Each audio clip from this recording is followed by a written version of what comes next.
नमस्कार साथियों, मैं डॉक्टर सुशील कुड़ी स्वागत करता हूं आप सभी का। साथियों, American Society of Clinical Oncology के सामने जब Memorial Sloan Kettering Cancer Center of न्यूयॉर्क के डॉक्टर लुइस डायज और उनकी टीम ने जब अपनी जर्नल अपना पेपर प्रस्तुत किया तो पूरा का पूरा मेडिकल साइंस शॉक्ड था।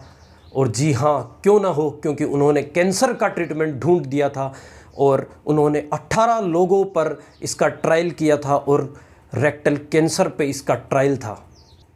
साथियों, ये 18 वो लोग थे जो कि पहले कीमोथेरेपी, रेडियोथेरेपी और इन्वेजिव सर्जरीज करवा चुके थे, फिर भी उनका ट्रीटमेंट असफल था। उनके पास खोने के लिए कुछ नहीं था, लेकिन पाने के लिए बहुत कुछ था। और उन्होंने डॉक्टर लुइस की टीम को अप्रोच किया। धीरे धीरे पेशेंट्स उनके साथ जुड़ते गए और 18 लोग जुड़े और 18 के 18 का उन्होंने क्लिनिकल ट्रायल किया। और आप जानकर शॉक्ड होंगे कि उनके 6 महीने, महज 6 महीने के ट्रीटमेंट के बाद पूरे के पूरे 18 के 18 लोगों के कैंसर डिटेक्ट नहीं हुआ।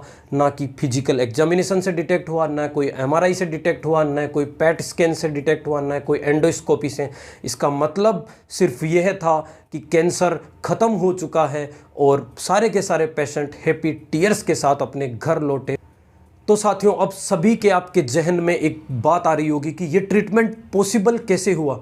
तो साथियों, ये ट्रीटमेंट पॉसिबल हुआ एक मोनोक्लोनल एंटीबॉडी से, इम्यूनोग्लोबुलिन G4 के आइसोटाइप से, जिसका नाम था डोसरलीमैब।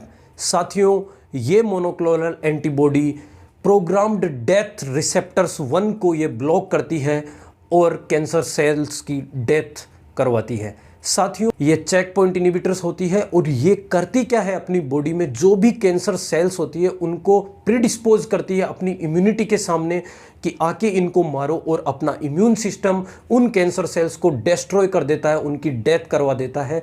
और इसी से इसका ट्रीटमेंट पॉसिबल हुआ है। साथियों, ये क्लिनिकल ट्रायल और ये इनका जो ट्रीटमेंट चला ये 6 महीने तक चला और एवरी 3rd वीक उनको डोसरलीमैब दी जाती थी। और महज 6 महीने के बाद में उनका कोलोरेक्टल कैंसर, जो कि लोकली एडवांस्ड कैंसर था, जो कि आसपास के लिम्फ नोड्स तक फैला हुआ था, वो ज़्यादा ऑर्गन्स तक नहीं गया था, लोकली एडवांस्ड कैंसर था, उसका ट्रीटमेंट इससे पॉसिबल हो पाया।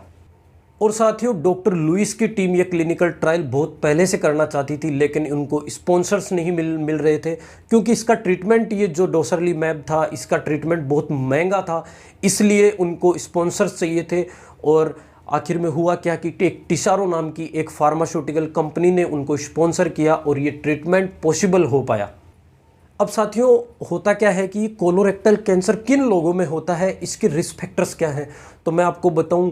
जो कि हैवी स्मोकिंग करते हैं, हैवी अल्कोहल ड्रिंकर्स होते हैं, जो कि हाई फैट डाइट खाते हैं, और इसमें फैमिली हिस्ट्री का भी बहुत एक बड़ा रोल होता है। जिनमें पहले फैमिली हिस्ट्री रही है कोलोरेक्टल कैंसर की, उनके होने के ज़्यादा चांसेज हैं। बाकी जो रिस्क फैक्टर्स मैंने बताए हैं उनसे आप बच के रहिएगा, आपको कोलोरेक्टल कैंसर होने के चांसेस बहुत बहुत कम हो जाएंगे। साथियों, इस रेक्टल कैंसर का वर्ल्ड हेल्थ पे बहुत ज़्यादा बर्डन है। आपको जानकर हैरानी होगी कि 1.93 मिलियन केसेज सिर्फ और सिर्फ 2020 में न्यूली डायग्नोस्ड केसेस थे, जिनमें से 0.93 मिलियन केसेज की डेथ हो गई थी। सिंपल से शब्दों में बताऊं कि 20 लाख 2020 में केसेज मिले थे इसके, जो कि नए केसेज थे, जिनमें से अराउंड 10 लाख केसेज की डेथ हो गई थी। साथियों, मैं आपके साथ एक ग्राफिकल फॉर्म में एक डाटा शेयर कर रहा हूं, जो कंट्री वाइज डाटा है, आप स्क्रीन पे देखिए। होप करता हूं कि आपको वीडियो इन्फॉर्मेटिव लगा होगा, तो अपने साथियों के साथ शेयर कीजिए। Thank you.